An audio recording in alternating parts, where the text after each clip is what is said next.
What's up, Kris Krohn, the Millionaire Minimalist, or I should say the guy who's in process of becoming a minimalist, proving that enough is everything. Think about that for just a moment. Wherever you're at in your life, the proverbial bus could come and hit you and squash. You're dead. And the question is, you didn't make it to your destination. You didn't get to your goal. Were you enough? Or was your life not worthy of having lived it? Or was the journey what truly mattered? Now, if you've been following me, you know that I'm on a journey of finding balance. Because I started life super poor, and then I went super luxurious, and now that pendulum is swinging back, and I'm asking myself, what is the answer to the question, what is enough? Now, check out just a couple of things here. I'm a collector. I like making things, creating things, collecting things. I had this knife collection crafted and made all out of Damascus folded steel. And everything that you see here, down to my logo being ingrained on it, all fully customized. Check out this halberd. This just makes me happy. But does it really? Like, check these out. Look at this. All of these guns that you see here, they're this Colt bolt action rifle, custom paint job, dipped. It's got the blue, gold, it's got my logo on it, all getting ready to be set up. And yet, if you look at them, you're like, wow, these guns, why are they numbered? Well, because they're taking pictures of them, they're listing them and they're selling them, because the thing is, it's a fun collection, but I've got too many. Look, they're everywhere. Like, I've got an entire arsenal. And today I want to show you one of my 7-figure collections that really just collects dust. I don't think that it's doing anything for me and my wife. It's actually my wife's hobby more than anything, but we've experienced ourselves in a game of excess, and I'm inviting you on a journey of watching us find balance for us. All the while asking the question, what is balance for you? So in the game of life, we've been taught to be accumulators and hoarders. I want you to think about that. You were told that if you went to college, got a piece of paper that said you were smart, that you should then work at a company, go for the maximum match on your 401k, put some excess money in an IRA and try to pay off your house. And at age 65, where does it land you? The average person has $254,000 in retirement. The problem with that low figure is that by their mid-50s, they maxed out their earnings right around $90,000 a year. So in a 40-year working life, by hoarding or accumulating, they're basically only saving 3 years worth of money for retirement. Ironically, the average person in America has over $300,000 of equity, however. And equity was never a retirement plan, right? I mean, I want you to think about it. You basically worked on paying down your house and it went up in value, and your accidental retirement plan or the equity in your home had greater value than your retirement funds. You see this right here? This is a $250,000 crystal. It's out of Brazil. I basically bought this at a gem show, and then I paid $60,000 for this custom beautiful base by a very famous sculptor. And it's like, this is the equivalent value of your average 401k or retirement. It will allow you to live on that same lifestyle for 3 years, and then it's gone.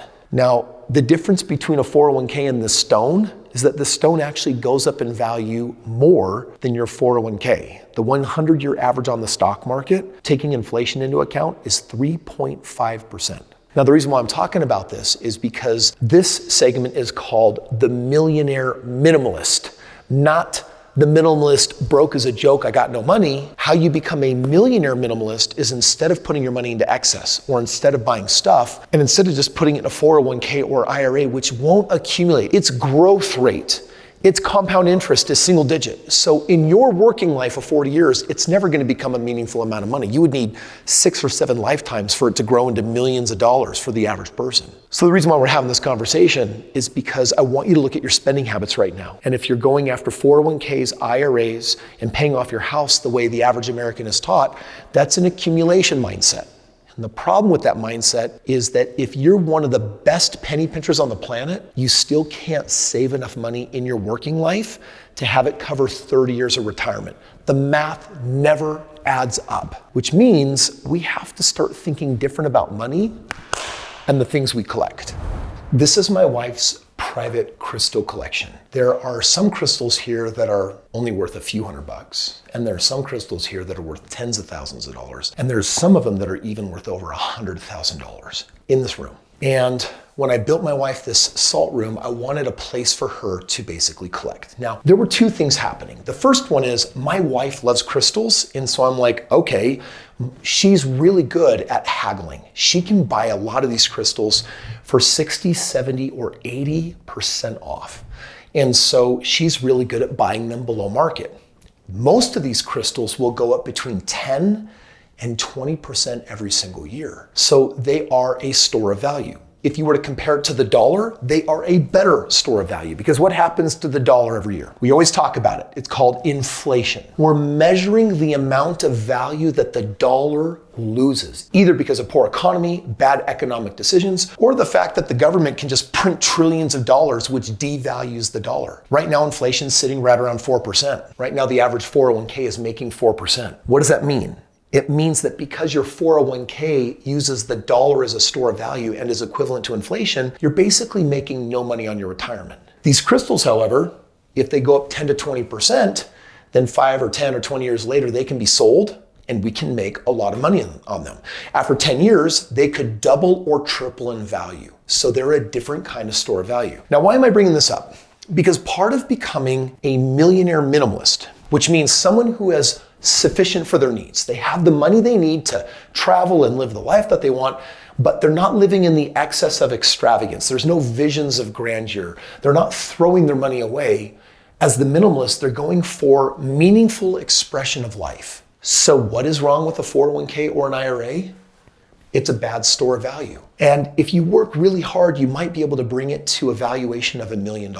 And it begs the question, what is $2 million in a retirement account at retirement? Well, you are going to give it to your financial planner. They're going to annuitize it to turn it into a cash flow and would make you about $65,000 a year. And I want you to think about that. You're not a millionaire, you're a multimillionaire. You've got $2 million and it's making you $65,000 a year if you just want to live off of the interest and not eat away the principal as if you could guess when you're going to die and you don't want to run out of money. That's the problem with a 401k or an IRA. So to become a millionaire minimalist, we've got to upgrade to investments that make more sense. And no, I'm not necessarily talking about collectibles like comic books and crystals and artwork. I am talking about the game of real estate. 90% of all millionaires made their money in real estate. The first 25 homes that I bought each gave me on average a cash flow of $500 a month per property. So I was making over $12,000 a month as a college grad that quit his job, and that money was passive and I didn't need to work for it. So we have to graduate from 401ks and IRAs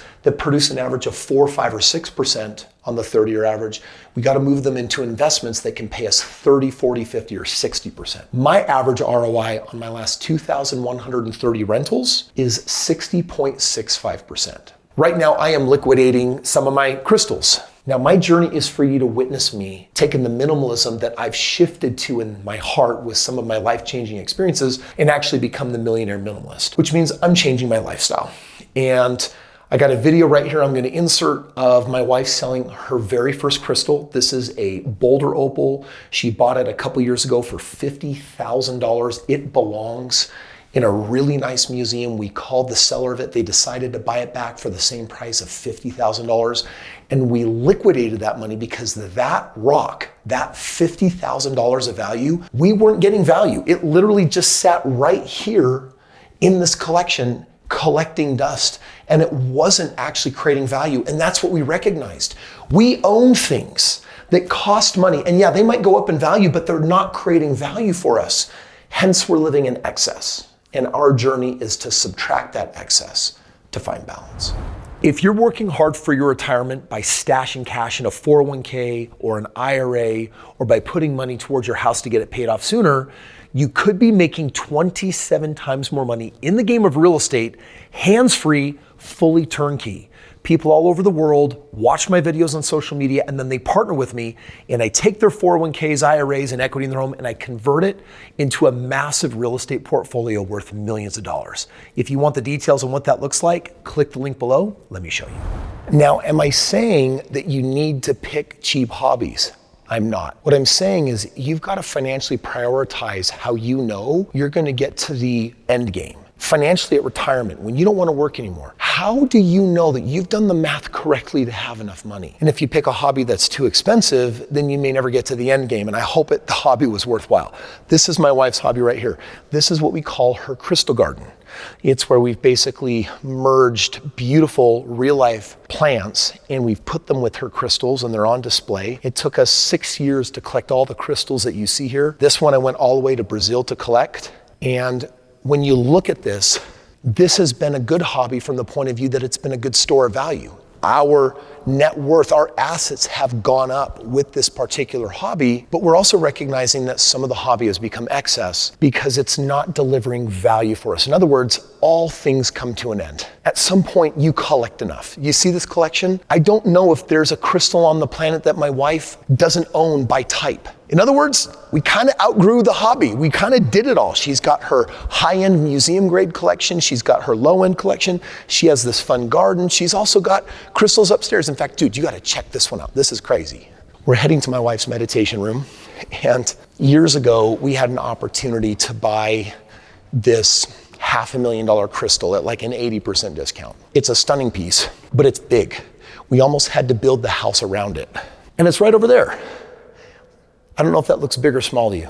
Let's get a close up. Check out this behemoth. It's crazy. It's beautiful. It's a cavern, cave, amethyst cathedral. And we flew all the way down to Brazil just to basically check it out, inspect it, and then we decided to buy it. We put it on a ship. It came all the way up the West Coast and then eventually got delivered here. It weighs 8,000 pounds. It had to come through these doors right here by a specialty crane. And technically we could get it out of the house, but it is not going to be an easy thing to move. This is when I started feeling like maybe our collection has gotten a little bit out of hand. Like for example, stilbite, apophyllite. This is a $35,000 piece right here. Or over here, you look at the amethyst on these. Well, they're designed to look like butterfly wings. You stand right in front of it. Bam. The chicks always love taking a picture in front of the butterfly wings. You know, that's about a $25,000 piece right there. But there's always another crystal, which means there's always something new to collect. And again, begs the question, how much is enough? When do you know when you actually arrive there? The first time I started asking how much is enough is about a decade ago. How much is enough sex? How much is enough time with my wife? How much is enough me being a dad playing with each of my kids or taking them on a trip? How much is too much travel? How much is too much weightlifting or bodybuilding? How much is too much health or not enough, right? And what's interesting is I have beautiful memories with these crystals with my wife when we've gone to collect them. And those memories mean far more to me than the actual value of the crystals themselves. And so I think that's part of the answer for me on this one, which is how do you know when it's too much? How do you know when it's enough? You start feeling when you're no longer receiving value, like what you're dropping is in this bottomless pit and it's no longer giving something of greater value to you. My question is, what is my life really going to look like in the next 2 years? In 2 years, I don't know if I'm going to be in this house. I think I'll have traded most of my vehicles for fewer and simpler vehicles. I think I'm going to be spending more time traveling, more time with people, more time connecting, more time exchanging value through human interaction, as opposed to the weight of stuff, because that stuff isn't giving me what I thought that it would. Before I see you on the next video, I want to invite you to contemplate the stuff in life that you're collecting and just ask, is it giving you more value than what you paid for it? Or is it giving you less value than you paid for it? The other thing I want you to think about is, what are you doing with your money? Be smart at paying yourself first before your bills, and make sure that you're saving at least 20% of what you make that doesn't have to go to expenses and bills in life. Take that money, then don't accumulate it. Invest it. My number one go-to place is real estate. I put it in a place where I can earn 30 to 60% a year on my money because it's passive. And with my short-term buy and hold rentals, I'm going to wake up in 2 decades to millions of dollars that I didn't have to actively earn with a job. What does that mean? It means that I can be more present. It means that I can be focused on my family and my loved ones, my hobbies, my interests, my health, and find myself living more in balance rather than stressed out at a career where I'm working 40, 50, 60, too many hours, 80 hours. Find that balance for you. That's what I hope you find in watching this series. I'll see you next time.